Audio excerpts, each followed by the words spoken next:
मैं बाहर जा रही थी तो आपको बता रही थी कि बात सुनो, सुल्ताना साहब हमसे बात करना चाहती हैं।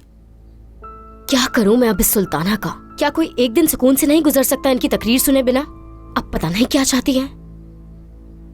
नसरीन, हाँ? क्या तुम मुझसे कुछ छुपा रही हो? नहीं तो मुझे ऐसे क्यों देख रही है? मैंने आपसे कुछ भी नहीं छुपाया। चलें चलकर बात करते हैं उनसे, देखते हैं क्या कह रही हैं। मुझे करीम से पहले निकलना होगा। आ जाएं।